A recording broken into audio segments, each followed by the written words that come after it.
اگر انسان کی زندگی میں خدا محور ہو تو عزیزان محترم بنجر زمین سے آب زمزم نکل آتا ہے، اگر خدا محور ہو۔ یہ اس لیے ہمیں اپنی زندگیوں میں خدا کو لے کر آئے۔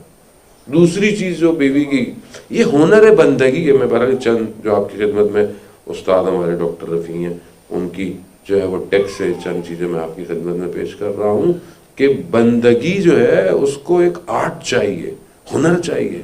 ہر کوئی بندہ نہیں بن سکتا۔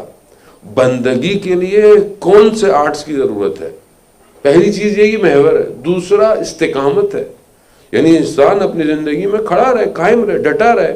صبر مشکلات کے اندر، مصیبتوں کے اندر، انسان کی ایجز کی گزرتی جاتی ہیں، مشکلات آتی ہیں۔ بیوی کو آپ دیکھیں گے، شیب ابی طالب میں بیوی کی عمر کتنی ہے؟ تقریباً 4 سے 5 سال ہے۔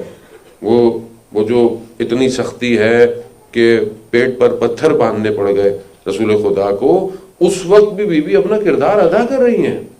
حتیٰ جب رسول کو کفار مکہ ان کے اوپر اہانت کرتے ہیں، ان کو تکلیف پہنچاتے ہیں، پھر بھی یہ بچی ہوتے ہوئے بھی اپنے بابا کا جو ہے وہ خیال رکھ رہی ہیں مشکلات۔ اس کے بعد بہرحال جنگ احد ہے، جنگ بدر ہے، اس میں بیوی کا کردار تاریخ میں لکھا ہوا ہے، کس طرح جو ہے وہ اپنے بابا کی مدد کو پہنچتی ہیں، زخمیوں کو پہنچتی ہیں۔ اب یہ مشکلات کے اندر صبر کرنا، استقامت کرنا، اب یہ ہماری زندگیوں میں عزیزان محترم خاص طور پہ خاتون کا کردار ہم سب کے لیے رول ماڈل ہے۔ میری اپنی زندگی میں مشکلات ہیں، پریشانیاں ہیں، میں کتنی صبر استقامت دکھاتا ہوں، کیونکہ یہی صبر انسان کو آگے کی طرف لے کے جاتی ہے۔ خدا قرآن میں ارشاد فرماتا ہے ان اللہ مع الصابرین، خدا صبر کرنے والے کے ساتھ ہے۔ اب میں بے صبرا اگر ہو جاؤں اپنی زندگی میں تو خدا میرے ساتھ ہے؟ نہیں ہے۔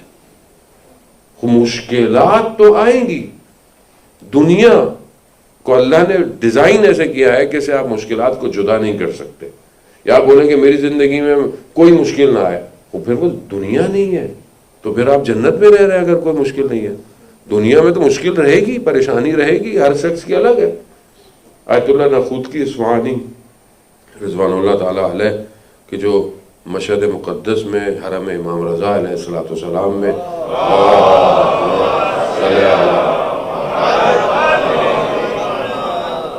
امام کے حرم میں جو ہے وہ دفن ہے، اور بہت بڑے عارف بزرگوار کے ان کو پتہ تھا کہ حرم کئی سالوں کے بعد حرم بنایا جائے گا اور کہاں تک کھدائی ہوگی، تو انہوں نے وصیت کی تھی کہ اتنے فٹ مجھے نیچے دفنانا تاکہ جب جو پلرز کھڑے ہوں تو وہ میری قبر پہ آگے جا کے رک جائے، اور ابھی بھی ایک پلر کے نیچے ہی ان کی قبر ہے۔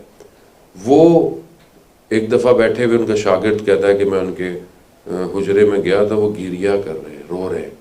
میں نے پوچھا کیوں رو رہے ہیں آپ؟ کہا خدا نے میرا مرتبہ بڑھا دیا ہے، جو میرا لیول تھا اس کو انکریز کر دیا ہے۔ تو کہا اس میں تو خوش ہونا چاہیے، اس میں رونے کی کیا بات ہے؟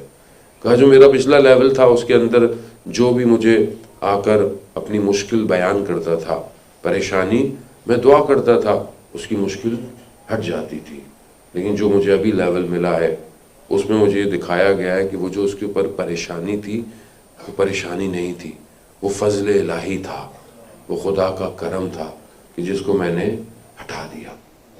ہم کس طریقے سے اپنی زندگی کی مشکلات کو دیکھتے ہیں، اور خدا مشکلات دے کر ہمیں کیا بنانا چاہتا ہے، یہ فرق ہے دونوں میں عزیزان محترم۔